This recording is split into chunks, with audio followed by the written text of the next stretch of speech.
The Carolina Panthers have wrapped up training camp in Charlotte in 2025 and prepare to head down towards Houston for its scheduled scrimmage and Saturday night preseason game with the Houston Texans. One competition has been resolved and has a winner. Another one is still unresolved. Meanwhile, another player at one position scratches his way into making his claim of a roster spot. Want to find out who this player is and all the news on the happenings of day 14 and day 15 of training camp? Stay tuned to find out on Growlin' and Prowlin'.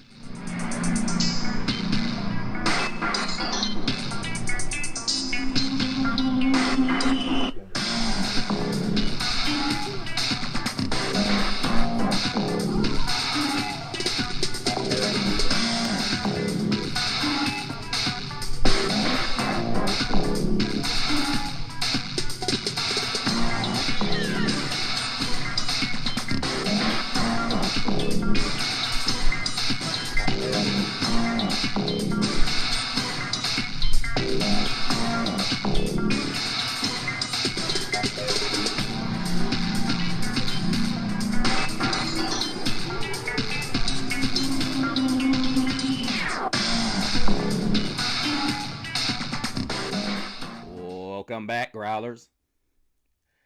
Thank you guys for prowling around with us and growling with us for a little while on this edition of Growlin' and Prowlin'. Of course, you're growling with the one and only Mr. CeeLo. And I hope you guys are doing great. The showers and heat have been a crazy combo over the last couple of days. I tell you, it's been rough.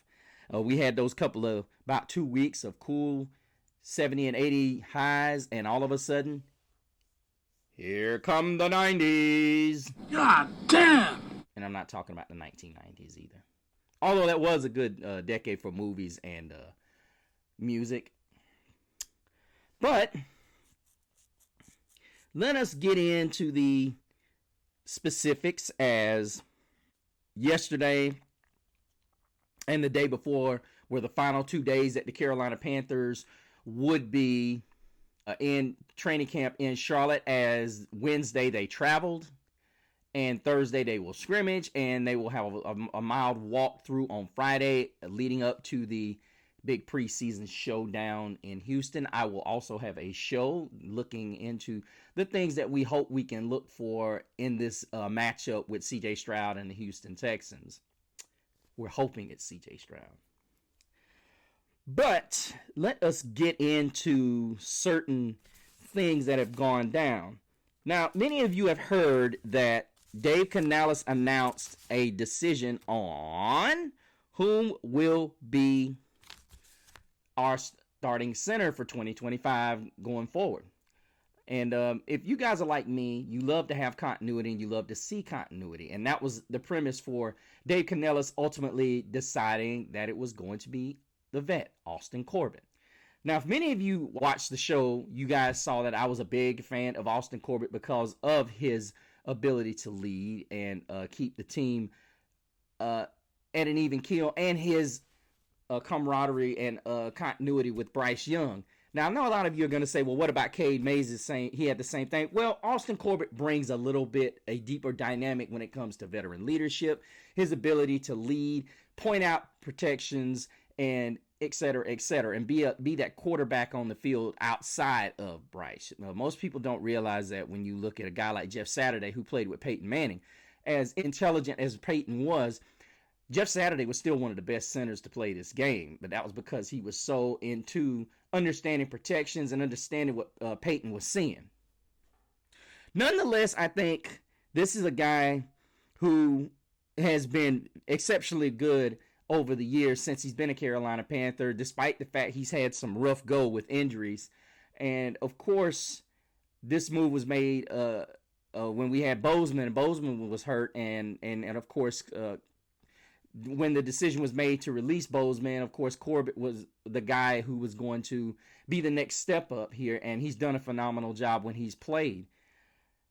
And I think ultimately what Canales said, he wanted to get it done, and he said how close it was. He said it was a very close matchup between the two. These two had a great battle, and he was excited about it. And ultimately, it turned out to be a battle that Austin Corbett narrowly eked out. And he basically mentioned that he wanted to be able to move forward and take the next step so these guys could start possibly preparing, to stop splitting these reps. And I totally get it. Which kind of leads to the next big talk that we have going into the last part of training camp. Because after the Panthers leave Houston, training camp will officially be over. Well, it won't officially be over, but it will be, nonetheless over, because the Panthers will be basically, in a nutshell, gearing towards a preseason game that matters, but it doesn't matter. As Dave Canella said, the starters will play 2 games. More than likely, it's going to be this game, and possibly they may go 1 snap or 2. They may go 1 or 2 series in the finale, but they're going to be getting ready for week 1. But that next position battle I'm referring to would be a gentleman whom some are saying is on the roster bubble, and I say myself, this isn't even a close decision. I think Dave Canellis would be absolutely off his rocker if he decided that, one, Jalen Coker is not on this roster. What the? I think ultimately this is an easy decision. I know a lot of people are going to say, oh, look, Hunter Renfro's been this. Listen, as much as we see Hunter Renfro doing things that he's doing in practice, he ain't had much playing time in game speed. Just saying. And we can talk how good he's been in drills, but until you're actually in game time situations, I got to stick with a guy who's out there mossing guys and just straight up balling out. And here's the other thing. If you don't believe that you can ever have too many big guys, especially ones with great ball skills, that the great ball skills that Jalen Coker has, you might want to check your resources. I cannot see us not having this guy on the team at this point because he's been such a huge breath of fresh air for this offense. And he and Bryce Young are here. As a coach, you cannot stress this enough, that you have to be on the same page when it comes to the wide receiver and the quarterback. These two have to line up on the same level, because if they don't, guess what? When you have those moments when the defense has the better of you, we saw it many times with Travis Kelce and Patrick Mahomes. We saw it many times with Peyton Manning and Marvin Harrison or Reggie Wayne, Michael Thomas and Drew Brees, which Bryce continues to draw those comparisons, those Drew Brees comparisons, and it's really a lot of fun to see. But I was listening to something the other day, and of course I will be doing a show tomorrow about the Houston Texans, leading up to the big preseason matchup and how the practice went. But when you really start to analyze how important a guy like Jalen Coker is, he's got size, and he's only going to get better. We did get Tetairoa McMillan, and of course we have XL, who has not been able to get on that same page. But guys, we need to keep in mind that Adam Thielen is 35. At some point, he's going to retire, and I'm hearing that it's possibly going to be this season. Adam Thielen is not going to be there next season. Okay? So it would not be in Carolina's best interest to say bye-bye to Jalen Coker. Because the reality of it is right now, you could have Jalen Coker have a minor 4th or 5th wide receiver type relationship with the team, and a guy like Jimmy Horn Jr. or possibly David Moore you can release, and nobody's going to snatch him up. Jimmy Horn's a bigger, risk to let go. I would say David Moore's a guy you can part with, because he'll probably more or less, he'll clear waivers. Now, while David Moore does have a value, he's not as valuable as Jalen Coker. He just isn't. Because a lot of the tools he brings to the party are the same tools that Jalen Coker brings, Jimmy Horn Jr., as well as Hunter Renfrow. So he's a guy, in my opinion, that you can't afford to part ways with. However, if you can get him to clear waivers and you can still bring him back maybe to the practice squad, just in case you get somebody banged up. Coker's had a notion to be banged up. Of course, Adam Thielen. And Hunter Renfrow has, as we've seen, hasn't been able to stay healthy. Hell, there were times in Vegas he was unable to stay healthy. He was off and on. So it's easily a situation, hey, we could call this guy up and he's right there. But it's a situation where, as I said, we're seeing this position play itself out, and him being on the bubble, to me, is not something he should worry about. He's been performing at a high level, just like last year, hasn't stopped. And he's continued to do what he's done, and he's had a great camp. I think ultimately he needs to be rewarded with it. Now, we know the final cut downs come in a couple of weeks, but ultimately I feel like Jalen Coker will be on this list. I don't think there's any doubt in my mind that this guy will not make this roster. And this leads me to Corey Thornton, whom has just been absolutely balling, to the point that XL was asked, name a defender who impressed him in training camp, and he didn't hesitate. He said Corey Thornton. He said he's been doing his thing. Every time I go up against him, I tell him, I like what you're doing. And sometimes he'll try to be like, hey, my bad. I'm like, you good. You're playing ball. As long as you gonna make me better. And so he's gone. So he's one of the main guys that's been sticking out to me. I like him too. And I don't remember who it was that first started talking about Corey Thornton. I want to say it was Jared Feinberg. In reality, you have to really be one of those people that are capable of understanding just how tough it is to win battles one-on-one if you're a defensive back. A lot of people will say, well, the defense has an advantage because they can grab and hold a little bit. That's not necessarily an advantage. You can't just grab a guy and say, okay, I'm going to do this and I'm going to do that. You can't just do that. That's a no-no. So ultimately, when you get lined up on that island, you have to use resources at your disposal, but you also have to maintain your posture, which means you cannot just go out there and do as many wide receivers will say is grab. Now, we did see he was facing Tetairoa McMillan. Tetairoa McMillan got behind him, and he did stick a hand out there and grab the jersey. But, a lot of times that's not going to get called. And the reality of it is, if you got guys out there that can get away with it, more power. And you've seen a lot of defensive backs be able to do it. And listen, if our guys can do it and get away with it, great. I have no problem with it. I just think ultimately in the National Football League, there are certain officials that let certain guys have certain liberties at the cornerback position, just as they let certain guys at the wide receiver position have certain liberties at either pushing off or even holding on to and then releasing at the last minute. But Pro Football Focus graded Thornton a 79.6 in the game, 76.9, the fifth highest mark on the Panthers defense against the Browns, which is remarkable. And honestly, between the three starters, I'm happy to see that J.C. Horn, Mike Jackson, and possibly Shao Smith-Wade, who's kind of cooled off here a little bit since his hot day, the 2 hot days he had last week. But if we can get this guy out there playing at that top level and that physical presence that he plays with, when we got to sub out guys like Mike Jackson and J.C. Horn, listen, I'm all for it. When you can have your fourth corner that is exceptionally physical and exceptionally mauling and imposing to other defense wide receivers, you got something special.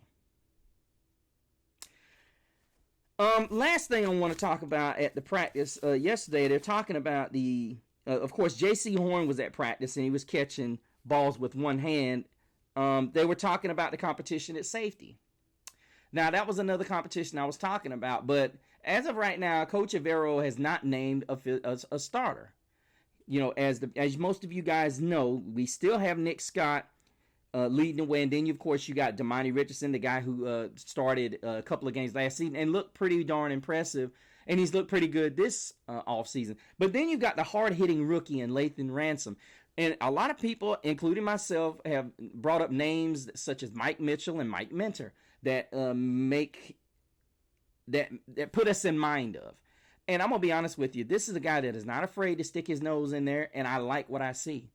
It could be a situation where Ransom is possibly moved and put into that strong safety position, and Trayvon Morig is moved back to his natural position at free safety. I mean, it's a possibility because Ransom is such a good hard hitter, and he brings so much into the running game, and he's made some really good hits in practice, so to the point that one Panthers player was saying, hopefully he doesn't pick up a lot of penalties. That means a lot. And I'm not talking about PIs. I'm talking about URs. Unnecessary roughnesses. But I'm hoping that Lathan Ransom, because I was not in real big on Ransom until I started seeing him at practice. I would like to see possibly Lathan Ransom and Damani Richardson get ultimately the push, because as much as people praise Nick Scott for being that savvy vet, we need somebody that's going to make a bang. You know, and I know a lot of people are saying, well, we can't afford to get beat over the top if we're going to be a competitive football team. We got beat like crazy at times because we couldn't get pressure. If we get pressure, Lathan Ransom's going to be the guy. You know, he's been a guy that's been around the football several times in camp, and he makes plays. So I'm not worried about him as to him making decisions that are going to be detrimental to the team. And hopefully Coach Avero makes a decision just like Coach Canellis made with Austin Corbett and Cade Mays real soon. Hopefully that'll come after the game on Saturday against Houston, so we can start prepping for week 1 against Jacksonville. Possible update on Damian Lewis. Rumor was that injury is lingering a little bit, as well as Robert Hunt getting banged up a little bit. I think they said they had to cart him off, but it wasn't as bad as it seemed. But guys, I'm gonna tell you, this is not a situation we want to have to deal with. I get it. A lot of you heard me say I would rather get hurt in the regular early on and know what we have to do. The one thing you don't want to have to deal with is injuries on your offensive line. That you want injuries at a position where it is absolutely the strength of your team and possibly going to be the identity of it. The Carolina Panthers in 2025 are going to be a run first, take advantage over the top. This is going to be a down the field offense this year. This is not going to be that offense that we saw the watered down Dave Canellis or that Frank Reich stuff that everybody's just got you boxed in 15 yards. We're seeing Bryce is taking shots, y'all. But ultimately, we got to have Robert Hunt and Damian Lewis healthy. These guys have got to be healthy. And then I heard something about Taylor Moton was taking few snaps, and then they were saying it was not for cause for concern. So that's definitely something I definitely want us to keep an eye on, is us being healthy on that offensive front. As I said, Nick Scorton is still doing his thing. Bobby Brown II is still making impressive strides. I can't wait to see these guys. I think there was a change on the depth chart, if I remember right. Travell Wharton now the number 1 on the nose tackle, and they moved Bobby Brown to the other edge guy. If you guys know the 3-4, there's edge and there's nose. And they put Bobby Brown outside, and I was like, okay. Problem? You don't get it, do you? Why don't you explain it to me? Not sure why you would put Wharton as the nose tackle, but I don't know. But hopefully Avero knows what he's doing. I would prefer to see Brown in the nose or the 4 technique, if you will. But hey, hopefully he's going to get it right. I'm hoping he will, because that defensive front is going to be awesome. Oh, by the way, it's A'Shawn Robinson starting at that edge, not Bobby Brown II. So that was what shocked me. But that's going to do it for us. Let me know what you guys think about days 14 and 15's practice. If there's something you want to add to it, please do so. Make sure you put your name down if you are a first-time subscriber of Growlin' and Prowlin', and so we can give you a growl out for joining the family. As well, go to the Facebook group of Growlin' and Prowlin', as well as go to the Facebook page, Growlin' and Prowlin', and check out all the fun things that we got going on over there. If you want to get in contact with me personally, hit me up on IG at Mr. CeeLo so you can check out all the shenanigans that I will be engaged in. But until the next time, keep prowling the airwaves and keep growling out. Keep pounding.